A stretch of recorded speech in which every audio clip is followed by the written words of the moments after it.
સ્વામિનારાયણ હરે. મુક્ત મુનિ કહે છે કે હે ઉત્તમ રાજા,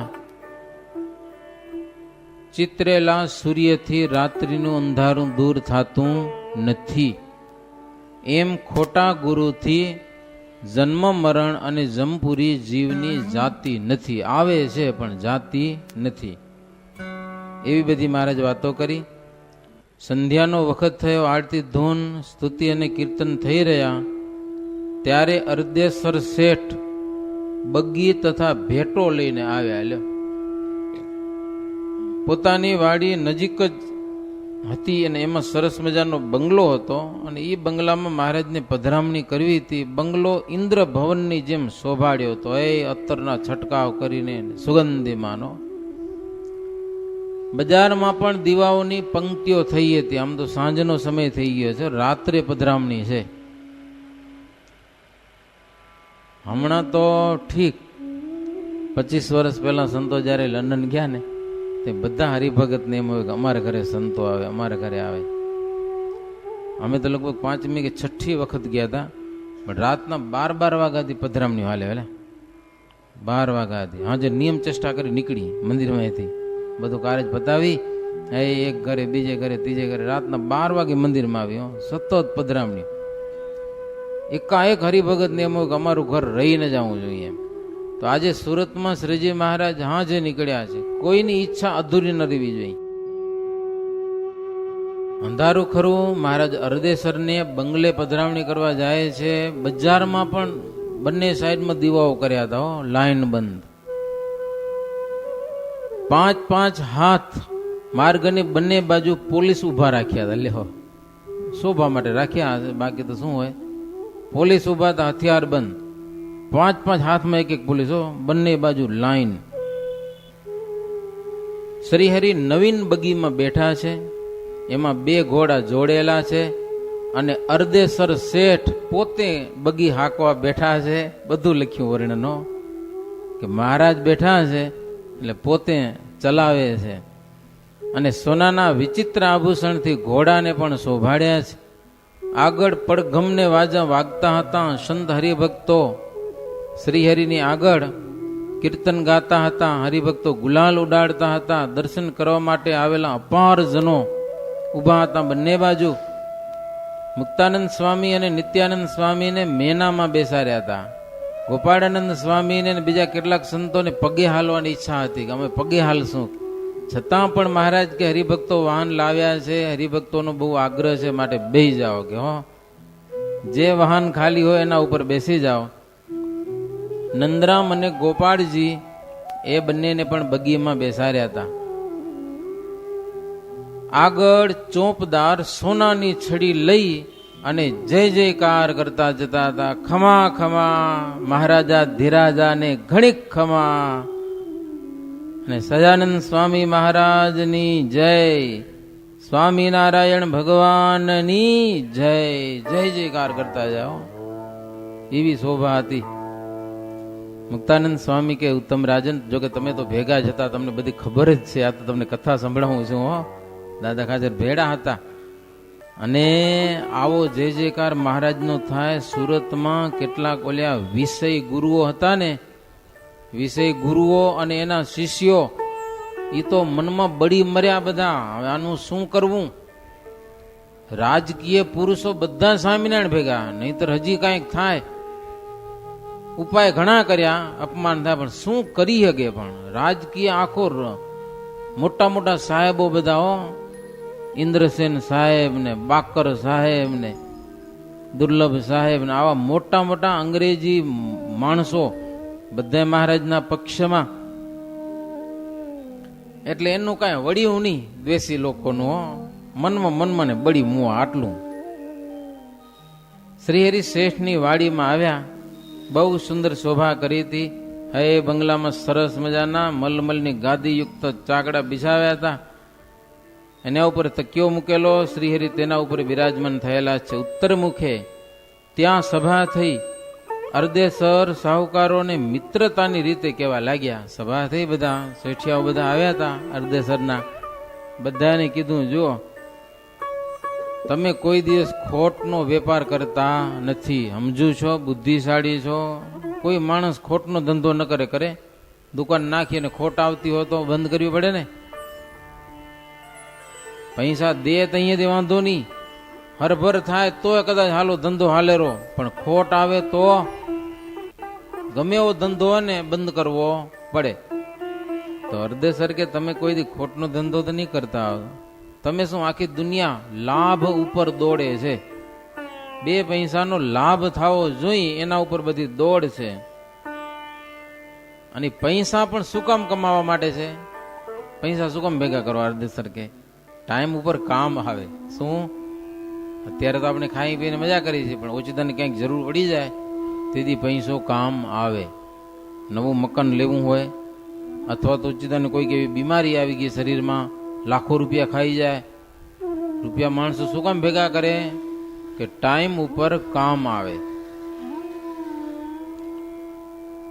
એટલા માટે જ દ્રવ્ય કે કોઈ પણ પદાર્થ ભેડું કરાય છે. પણ અર્ધેસર બધા શેઠિયાઓને કે ચક્રવર્તી રાજા જેટલી સમૃદ્ધિ હોય, ભલે હોય હાલો ગમે એની પાસ, પણ એની માથે મૃત્યુ તો છે, મરવાનો તો છે. એ ગયો એક દિવસ જાશે, ત્યાં સુધી એનો પાયો કાચો છે. આ બ્રહ્માંડનો જ પાયો કાચો હોય કે આ બ્રહ્માંડ એક દી ભાંગી જવાનું, બીજાની શું વાતો કરવી હો.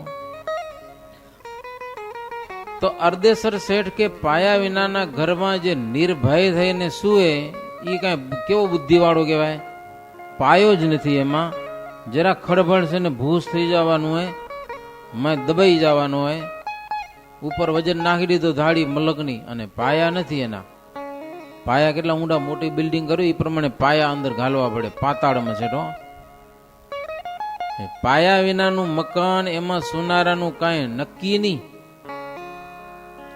માટે જ્યાં સુધી માથે મૃત્યુ બેઠું છે, એક દી મરવાના છીએ, અને એ પાછું ફરે એમ નથી. ગમે એટલા ઉપાય કરો ને કે મારે મરવું જ નથી, તો તમે જીવી જવાના હો, એ મૂકશે નહીં. માટે પ્રથમ મૃત્યુથી બચવાનો ઉપાય કરો કે મારે મરવું નથી, કે મરણ થકી બચી કેમ જાઉં. એ બચવાનો ઉપાય ખોડે ને એનો પ્રયત્ન સફળ થાય છે. એવી અર્ધેસરે વાતો કરી. ત્યારે બધા સાહુકારો બોલ્યા કે તમે વાત સાચી કહો છો, જેટલો ખપ હોય ને એ પ્રમાણે થાય છે. કોઈ વસ્તુ એને કહેતી નથી કે તમે મને લ્યો. કોઈ પદાર્થ તમને કહે છે કે મારે તારા ઘરે આવવું છે, એમ કોઈ રૂપિયા કહે છે, કોઈ હોનું કહે છે, તમે ઈચ્છા થાય લઈ આવો છો. ખપ જાગે એટલે તમે લઈ આવો છો. કોઈ પણ વસ્તુની પાસે માણસ દોડીને આવે છે ખપ જાગે ત્યારે. ફાવે તેવા હોય પણ ખપ વિના કાંઈ થાય નહીં, ખપ હોવો જોઈએ. ત્યારે શ્રીજી મહારાજ કે બીજી બધી વાતમાં જેટલો ખપ છે એટલો ભગવાનમાં જીવને ખપ નથી. લ્યો મહારાજ ગમે કહીએ કે હો. મહારાજ કે સુરત શહેરમાં કેટલા માણસો હોય ગયો? સુરત શહેરમાં અપાર માણસો છે, તેમાં ભગવાનના ખપવાળા કેટલા હશે? ગોતી કાઢો જેને ભગવાનનો ખપ હોય, બતાવો. મહારાજ કે કેટલા છે? અને જેટલાને મહારાજ કે ભગવાનનો ખપ છે એને ખોટી વાતું કોઈ દી ગમે નહીં, અને ગમશે જ નહીં. અસત્ય વાતમાં એને રસ નહીં આવે. શું કામ? સાચા એવા જે ભગવાન એનો એને ખપ જાગ્યો છે. ધર્મ રૂપ નિધિ રહે જે હા, ભવ સંકટ સે તારત તે હા, यह लोक पर लोक जोता में सुख देवत रहाए युया में. ધર્મ રૂપી એક નિધિ છે અને એ મનુષ્યને સંકટમાંથી તારે છે. ધર્મનો ખજાનો આલોક અને પરલોકમાં બંને લોકમાં સુખી કરે છે. મહારાજ કે બધા સાંભળો, વારે વારે મનુષ્યનો દેહ મળતો નથી. મળ્યો છે એનો લાભ લઈ લ્યો, વારે વારે તો નહીં જ મળે. ભગવાનની વાતનો અનાદર રહે ત્યાં સુધી ભવસાગરનો અંત નહીં જ આવે, છેવાડો આવવાનો નથી. સાર અસાર વાતને જે યથાર્થ સમજે તેને માટે આ સત્સંગ છે. મહારાજ કે બહુ વાતો કરી. મહારાજ કે બહુ ઘણી વાતો કરશો તો વળી તમને ગુરુ લાગશે, બધા મોટા મોટા બેઠા છો, ટાઈમ વધારે લાગશે. મહારાજને ખબર પડી જાય, થોડીક વારમાં પણ એવી જોરદાર વાતો કહી દે ને ઓલા બધા વિચારતા જ થઈ જાય. પછી મહારાજ સંતોને કે હવે કીર્તન ગાઓ, કે લ્યો વાતો ઘણી થઈ. પછી પ્રેમાનંદ સ્વામીના ગરીબીના પદ સંતો પાસે ગવડાવ્યા અને સંતો વાજિંત્રો લઈને એવા આમ મહારાજને સંભાળીને જોશ જોશથી ગયા. આખી વાડી ગુંજી ગયો, અરદેસરની આખી વાડી ગાજી ઉઠી. પછી અરદેસરે ઉત્સાહથી શ્રીહરિની કેસર ચંદનથી પૂજા કરાવી. મહારાજને હય હાર ફૂલના પહેરાવ્યા, સરસ મજાની ભરેલી સાલ ઓઢાડી અને નવાબના દીવાને પણ મહારાજને સાલ ઓઢાડી. સાવકારો પણ બધા પગે લાગ્યા, યથાશક્તિ મહારાજને ભેટો કરી છે. અને જી મહારાજની આગળ કાંઈક નું કાંઈક ભેટ ધરે ને એને અરદેસરના ભાઈ પીરુ સાહેબ એ પોસ ભરી ભરીને પાન બેડા આપતા. એક એક બે નહીં, દોથા ભરી ભરીને કેટલા પાન વાર્યા હશે. મહારાજને કંઈક ભેટ ધરવા આવે એટલે દોથો ભરીને પાનની પ્રસાદીમાં. આ તો નવીન. અને સાવકારો રૂમાલમાં પાન લેતા હતા, હોને ખીચામાં રૂમાલ, એમાં પાન લેતા હતા. અને શેઠના વતી હરિભક્તે સંતની પૂજા કરી. શેઠ પાછા એવા કે હરિભક્તને તમારે જવાની કે સાધુની પૂજા કરો, ખર્ચો હું દઈશ પણ તમે પૂજા કરો, લ્યો આગળ બીજાને કરી દેવાના. મહારાજની પોતે પૂજા કરી અને સંતોની પૂજા હરિભક્તો દ્વારા કરાવી. એક એક વસ્ત્ર ઉઢાડ્યું બધા સંતોને. પછી જેવી શોભાએ યુક્ત આવ્યા હતા એવી જ શોભાને એવે જ વાજતે ગાજતે શ્રીજી મહારાજ પાછા ઉતારે પધાર્યા છે. મુક્તાનંદ સ્વામી કહે છે, ઉત્તમ રાજન, રાત્રિનો સમય હતો છતાં પણ શ્રીહરિનો ઉત્કર્ષ દેખીને દુર્મતી લોકો સહન નતા કરી શકતા. હો શું કરવું હવે? મનમાં બળતરા બહુ થાય ને તો છેલ્લી બાકી શું કર્યું? શ્રીજી મહારાજ ઉતારી ગયા ને એટલે અરદેસર શેઠ પણ હતું બાજુમાં જ, મહારાજને મૂકવા ગયા તો વાહીથી કોઈ વિરુદ્ધનો કાગળ લખી અને અરદેસરના દરવાજામાં ચોડી ગયો. લ્યો નનામો કાગળ, હો મેં નામ નિશાન વગરનો. અરદેસર મહારાજને મૂકીને આવ્યા તો દરવાજામાં કાગળ ચોંટેલો.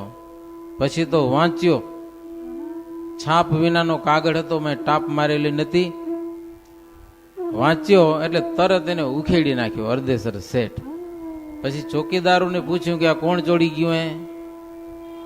તો અમને ખબર નથી. કે કેવી ચોકી કરો છો તમે? આપણા વિરુદ્ધમાં કાગળ આપણા દરવાજામાં કોઈક ચોડી જાય, ભાન પડે નથી પડતું. ચોકીદારો કે પણ અમે દરવાજો બંધ કરી નાખ્યો હતો, તઈ કોક ચોડી ગયું બહારેથી. ગયો અમે અંદરથી દરવાજો બંધ કર્યો, રાત્રે દરવાજો બંધ કરીને આપણે ચોકીદાર અંદર દરવાજો બંધ કર્યો, બારે કોઈક ચોડીએ શું ખબર પડે? બારેથી કોઈક ચોડી ગયું ખબર ન પડી, દરવાજો બંધ કર્યો તો ત્યારે. એટલી અમારી ભૂલ થઈ. હવે ચોકીદારો કે સંત આવ્યા ત્યારે અમે કમાડ બધા ઉઘાડ્યા ત્યારે પત્ર નતો ગયા, પછી કોઈક ચોડી ગયું એટલી વારમાં. પત્રમાં એવું લખેલું હતું કે નીતિ રહિત ને જે પૂજે એ બધા દંડવા યોગ્ય છે. નીતિ રહિત ને પૂજે તે. શેઠે વાંચીને કહ્યું કે લખનારામાં પેલો બાત એ આવ્યો કે નીતિ વાળો કોણ છે ને અનીતિ વાળો કોણ છે, એ લખનારાને ભાન તો છે નહીં. કે એવા માણસે કોઈક પત્ર લખ્યો છે. નવાબ અને સાહેબ જેવા પૂરમાં કોઈ મોટા નથી અને સ્વામિનારાયણનું તેણે સર્વોપરી સન્માન કર્યું છે નવાબ રાજાએ. અને ધર્મમાં સૌથી મોટા માન્યા છે સ્વામિનારાયણ ભગવાનને. અને સર્વરિયા વિપ્રમાં ઉચ્ચ કુળમાં ઈ જન્મ લીધો છે, ધર્મનું પાલન કરે છે અને ધર્મ પડાવે છે. અને એના જેવું ધર્મમાં આજે દુનિયામાં કોઈ પાડતા નથી ને પડાવતા નથી. શરણે આવેલાના બધાના અપરાધ માફ કરે છે, તેમને જાતિ વિનાના કહે છે. એ કે કોણ છે કે સ્વામિનારાયણ કે શું એની જાતિ શું?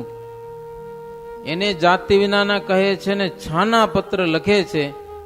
એમની જ કોઈક હલકી જાતિ હશે અર્ધેસર શેઠ કે આવું લખનારાની કોઈક જાતિ હલકી હશે કે નહીં તો લખે નહીં આવું. આ હલકી જાતિનો કોઈક માણસ છે. સુજાતિ હોય એ છાના પત્ર ન લખે. એ તો સામે આવીને કે ભાઈ આ ખોટું થાય છે. નન્નામાં કાગળ લખવા એ કોઈક જાતિ વિનાનો છે. જાતિ વિનાનો અર્થ શું થાય ખબર? વ્યભિચારથી જન્મેલો કહેવાય. ગમે તે હોય આવા ધંધા ન કરે. જો બુદ્ધિશાળી માણસ હોય તો એ તો સામે આવીને કે ભાઈ તમે આમ સુધારો કરો. નનામાં કાગળ લખીને દરવાજામાં ચોડી જવા આ કોઈ સારા માણસની રીત નથી. અને જેટલા છાના કામ થાય છે ને એ લગભગ ધર્મ ભંગના હોય છે અદ્દેસર કે બધા ને. હો હા, જાહેરમાં કામ થશે, ખોટા કામ નહીં થાય જોજો. અને ખોટા કામ જેટલા હશે ને એ છાના છાના થશે, કોઈને ખબર ન પડે એમ. આપણે જોશો ને તોય પણ આપણે ખોટું કામ કરતા હશે તો ચારે બાજુ જોઈશું કોઈ જોઈ નથી જાતો ને છાનું છે કે નહીં. અંગત વિચાર કરો, જનતાને મૂકી દો એક બાજુ. અને સારું કામ કરતા હશે ત્યારે કોઈક બે જણા મને જોવે છે કે કેમ ધીમ થશે. લ્યો, હકીકતમાં એ બતાવવાની જરૂર નથી. ભગવાન તો બે કામ દેખે છે તમારા. આપણે સારું કરીએ, જો ગાયોને ચરો દેવો હોય, આપણે જગનનો અનુભવ થયો કેટલાકને, 5,000 દેવો હશે, નામ આવશે સભામાં તો 5,000 નું નામ નહીં આવે, 10,000 ના આવશે તો રૂપિયા પાછા લાવો. લ્યો, પાછા લઈ ગયા. તમે વિચાર કરો, તમે ગાયને ચરો દેવો છે પણ જાહેરમાં નામ બોલાય તો, નહીતર નહીં. છે કે નહીં માણસોનું આવું? પણ ખોટું કામ કરતો હશે ત્યારે મારું નામ આવે, મેં આ કામ કર્યો, અટાણે કોઈ ચિઠ્ઠી લખીને દે, સભામાં વાંચજો આ ચિઠ્ઠી કોઈ દે. હે આ બધા 2 નંબરના કામ છે. આદ્યસર શેઠ કે જેટલા છાના કામ થાય છે ને એ લગભગ ધર્મ ભંગના કામ હોય છે. એવા બધા પશુ જાતિના કહેવાય. એમ વાત કરીને જવા દીધી બધી વાત. નાનામાં કાગળ ઉપર પછી બહુ માથાકૂટ ન હોય. શ્રીજી મહારાજ આ બાજુ ઉતારે આવ્યા છે, આસન ઉપર બેઠા. 5-7 સંતોને મહારાજ બોલાવ્યા. અને સાથે દાદા ખાચર, સુરા ખાચર, વસ્તા ખાચર, મોકા ખાચર તથા ઝીણાભાઈ અને ગોવિંદભાઈ, ગિરધરભાઈ, લક્ષ્મીચંદ, ભગવાનદાસ વગેરે આગેવાનોને બોલાવ્યા. અને શ્રીજી મહારાજ હસ્તે મુખે બોલ્યા કે હરિભક્તોનો ભાવ રહે તેઓ સુરતમાં સમયો સર્વોપરી થઈ ગયો, નિર્વિઘ્ન થઈ ગયો. પાછો કોઈ વિઘ્ન આવ્યું નહીં કે આપણા ઉપર. મહારાજ કે આપણે સારા દેશકાળ જોઈને આવ્યા તો હરિભક્તોને બહુ સુખ થયું. હો એમ થોડાક સંતો હરિભક્તોને બધું બોલાવીને મહારાજ આમ વાત કરી. કદાચ હવે બધી પધરામણી ખૂટી પડી હશે લાગે. હો કે નિર્વિઘ્ન ત્યાં આપણે ઉત્સવ થઈ ગયો સુરતમાં. એ પગલા ને પધરામણીઓ ને રસોઈયું ને ભજન કીર્તન ને આ જ ઉત્સવ. હો બીજો મહારાજનો ઉત્સવ નતો. મહારાજની ને સંતોની પૂજાઓ થાય ને જમાડાય ને મોટી મોટી પંક્તિઓ થાય ને હરિભક્તો રસોઈ દે. મહારાજ ક્યાં નિર્વિઘ્ન સમયો થઈ ગયો સુરત શહેરમાં. જ્યાં સુધી શ્રીજી મહારાજ સુરતમાં રહ્યા ત્યાં સુધી સંત વર્ણી અને પાર્ષદોની સાથે 2 વખત શ્રીજી મહારાજ તાપી નદીમાં સ્નાન કરવા જતા. અને મહારાજને માટે ત્યાંના સત્સંગી બહેનો પણ તાપી નદીનું જળ લઈ આવતા. અને હરિભક્ત દ્વારા મહારાજ અને સંતોના રસોડામાં જળ પહોંચાડતા. મહારાજ એનાથી પણ ઘણીવાર સ્નાન કરતા. ઉત્તર બાજુનો જે બંગલો એના મેળા ઉપર શ્રીજી મહારાજ સ્નાન કરતા અને એ બંગલામાં શ્રીહરિ ભોજન કરતા. એમ કરતા માગસર સુધી બીજને દિવસ ઉગતા મુનિ બાવાના શિષ્ય દુલેરામ ચિતારા હતા. પોતે દુલેરામ નામના ચિતારાને મુનિ બાવા શ્રીહરિ પાસે દર્શનને માટે લઈ આવ્યા. અને એણે મુનિ બાવાની એક છબી ચિત્રી હતી અને એ શ્રીજી મહારાજને દેખાડી. મુનિ બાવાની છબીઓ શ્રીજી મહારાજ ખુશ થઈ ગયા કે કારીગર સારો છે, જોરદાર. તો શ્રીજી મહારાજ એ ચિતારાને 60 કે 70 રૂપિયાનો બહુ કસબયુક્ત બુરાનપુરી ફેંટો રાજી થઈને આપી દીધો. અને મહારાજે એને વાત કરી કે શ્વેત દ્વીપપતિ વાસુદેવ જમણો પગ ઊંચો રાખીને 2 હાથને ઊંચા રાખીને તપ કરતા હોય અને બંને બાજુ એક એક મુક્ત હાથ જોડીને ઊભા હોય એવી ક્ષીરસાગર ને મધ્યે શ્વેતદીપમાં વેદિકા ઉપર તપ કરતી ચિત્ર પ્રતિમા તમે બનાવો. એ અમારે એક મૂર્તિ જોઈએ છે ચિત્રેલી. તમારે મદદમાં અમારા આધારાનંદ સ્વામી છે ને ચિતારા છે, એને મદદમાં રાખશું, સરસ મજાની તમે મૂર્તિ બનાવી દો એમ કારીગરને વાત કરી. અને શ્રીજી મહારાજ સંતો હરિભક્તોને આગળ વાત કરી કે સત્સંગ કરીને નિયમ રાખે છે એ જમપુરી અને 84 થકી છૂટે છે અને ભગવાનના દિવ્ય ધામને પામે છે. ભગવાનના ધામની જે સુખ સમૃદ્ધિ છે એનું તો વર્ણન થઈ શકે એમ નથી, અનંત છે, દિવ્ય છે. પણ વચન ઉલ્લંઘીને વર્તે બ્રહ્મા જેવા હોય તો પણ એ દુઃખી થાય છે. માટે એમ ધારી અને સત્સંગ કરવો અને કુસંગને ઓળખતા શીખવું. મહારાજ કે શીખવું હો કુસંગને ઓળખતા. મીઠારામ કરીને નવાબનો ચિતારો હતો, તે શ્રીહરિની છબી જેવી હતી તે પ્રમાણે ચિતરવા માટે નવાબની આજ્ઞાથી આવ્યો કે મહારાજની મૂર્તિ મારે ચિતરવી છે. અને નારાયણજીભાઈને વાત કરી. નારાયણજીભાઈએ આધારાનંદ સ્વામીને વાત કરી, કારણ કે આવી વાત મહારાજની ગમતી નથી પાછી કે મારી કોઈ મૂર્તિ ચિત્રે કોઈ રાજકીય પુરુષ. એટલે જાહેરમાં મહારાજને કહી પણ ન શકાય, પણ મહારાજની મૂર્તિ ચિતરવી છે. નવાબની રજા લઈને આવ્યો, એ પછી નારાયણજીભાઈને મળ્યો. નારાયણજીભાઈ પછી સિદ્ધાનંદ સ્વામી એટલે આધારાનંદ સ્વામીને મળ્યા કે મહારાજને કંઈ કયો, ના ન પાડે, બીજું કાંઈ નહીં. આધારાનંદ સ્વામીને કીધું કે તમે મહારાજને ગુપ્ત રીતે કયો, કાનમાં કેજો, કાનમાં હો. અત્યારે તો મહારાજ બેઠા છે, ઘણા બધા હરિભક્તો ને સંતો બેઠા છે. પછી ઓલા કારીગરને કીધું કે મહારાજની મરજી જાણીને તને કઈ થોડીક વાર તું રાહ જો શું કે છે. તે આધારાનંદ સ્વામી આવ્યા, મહારાજ બેઠા હતા ને બાજુમાં આવીને બેઠા, બોલ્યા નહીં કાંઈ હો, બાજુમાં આવીને બેઠા. શ્રીજી મહારાજ હિંડોળા ઉપર બેઠા હતા અને સામે સભા બેઠી હતી. આધારાનંદ સ્વામી મહારાજની ડાબી બાજુ આવીને બેઠા તો શ્રીજી મહારાજ તરત એની સન્મુખ જોઈને કીધું કઈ કામ છે, પૂછવું છે, કાંઈ પૂછો. એટલે આધારાનંદ સ્વામી ઉભા થઈને મહારાજને કાનમાં કીધું હો કાંઈ, બીજા કોઈને કાંઈ ખબર ન પડી. પછી શ્રીજી મહારાજ બધા સંતો ભક્તોને કીધું કે તમે હવે જમવા જાઓ, અમે આવીએ છીએ, બધા જાઓ. સભામાંથી બધાને ઉઠાડી દીધા. પછી મહારાજ એકલા બેઠા. ચિતારાને કીધું કે જલ્દી જલ્દી ચિતરી લે, અમારે જમવાનો ટાઈમ થઈ ગયો છે. કારીગર પણ બહુ જોરદારો અને મહારાજના દર્શન કરતા કરતા મૂર્તિ ચિતરી. નવાબની ઈચ્છા હતી. પછી બીજા કેટલાક ભક્તજનો આવ્યા છે દર્શન કરવા માટે મહારાજના. મહારાજે દામોદરને કીધું કે થાળ વિનાના હોય ને એને બંગલા ઉપર આવવા દેતા નહીં. જેની રસોઈ હોય કે એ જ બંગલામાં આવે, સંતો જમી લે, પૂજન કરવું હોય કે એ બધા લાગટ આવશે તો મેળ નહીં પડે. અને બીજાના મહારાજ કેટલાકના નામ દીધા હો, એટલા જણાને આવવા દેજો કે શ્રીહરિ જમવા માટે બંગલામાં આવ્યા છે. જેની રસોઈ હતી, થાળ હતો, એનું મહારાજે નામ પૂછ્યું. મહારાજ જમ્યા પછી મહારાજની એને પૂજા કરી, સંતોની પૂજા કરી. પછી બધા હરિભક્તોની વિદાય કર્યા. ચિતારાને હવે બોલાવ્યો મહારાજે. હો,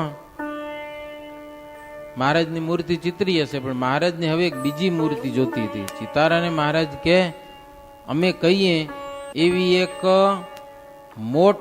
મોટા વસ્ત્રમાં, તેથી કપડામાં છાપતા એક સરસ મજાની મૂર્તિ બનાવી દો અને પૈસા જે થશે ને ગોવિંદભાઈ દેશે. પણ ગોવિંદભાઈ મૂર્તિ જોશે, જેવી હશે એ પ્રમાણે પૈસા મળશે કે હો. મહારાજ કે શ્વેતદીપમાં તપ કરતી વાસુદેવ ભગવાનની મૂર્તિ ચિતરવાનું મહારાજ કીધું. શ્વેતદીપમાં જે તપસ્યા કરે છે ને ભગવાન ઊભા છે એવી મૂર્તિ બનાવો, અને એની સાથે નર અને નારાયણ ભગવાનને પણ બનાવો કે બંને સાઈડમાં ઊભા હોય, એ પાછા હાથ જોડીને. ભગવાન છે એ પોતે પોતાના સ્વરૂપને હાથ જોડે છે. ભગવાન પોતે પોતાની સેવા કરે છે. ભગવાન પોતે પોતાની મૂર્તિનું ધ્યાન કરે છે. નર અને નારાયણ અલગ નથી, મુક્તાનંદ સ્વામી સ્પષ્ટ કરેલું છે. પણ ભગવાનને કોઈ સેવક જોતો નથી, એટલે પછી બે રૂપ ધારણ કર્યા.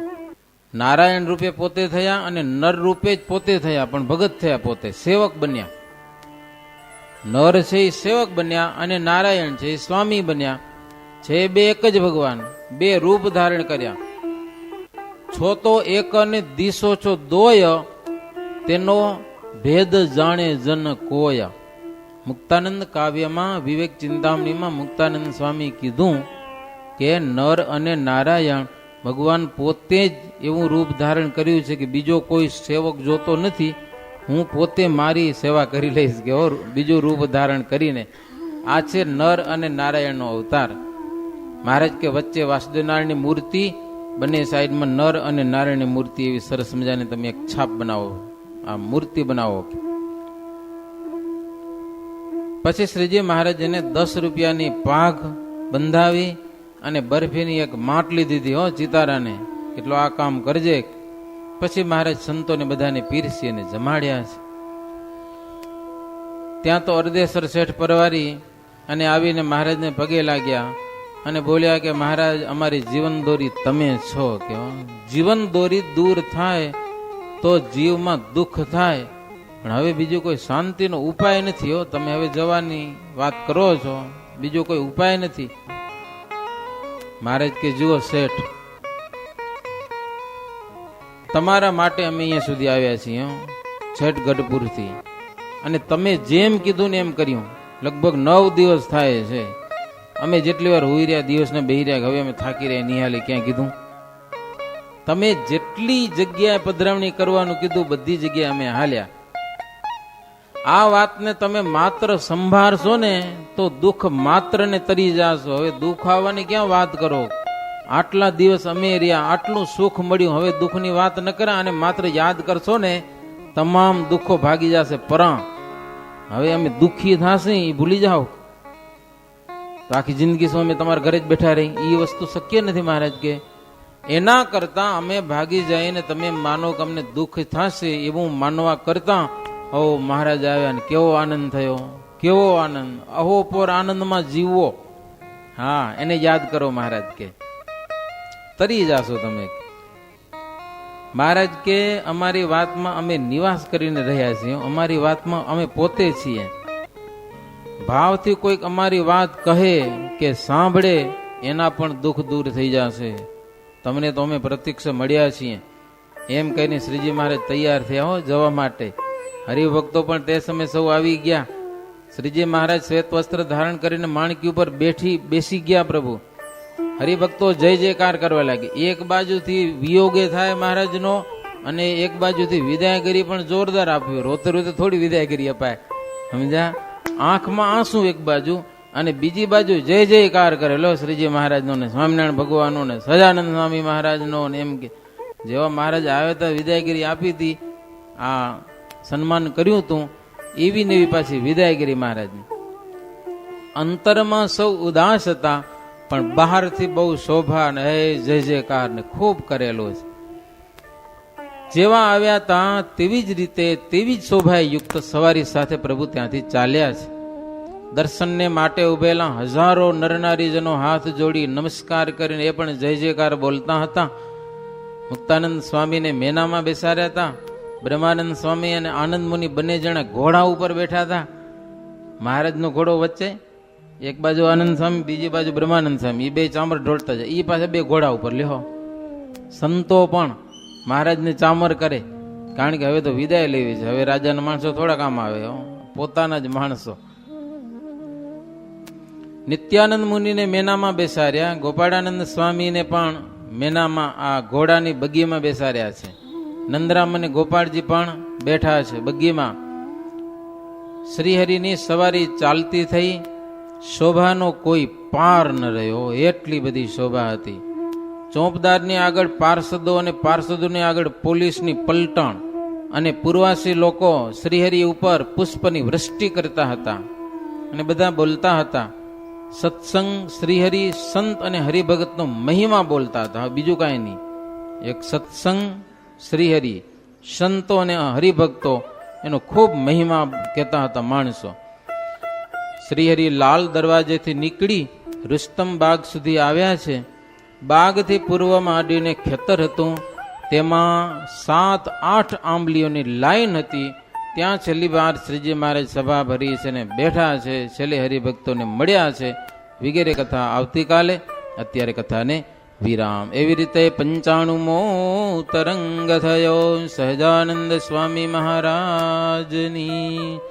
શ્રીપતિમ શ્રીધરમ સર્વદેવેશ્વરમ ભક્તિધર્માત્મજમ વાસુદેવમ હરે માધવમ કેશવમ કામદમ કારણમ સ્વામિનારાયણમ નીલકંઠમ ભજે. સહજાનંદ સ્વામી મહારાજની જય.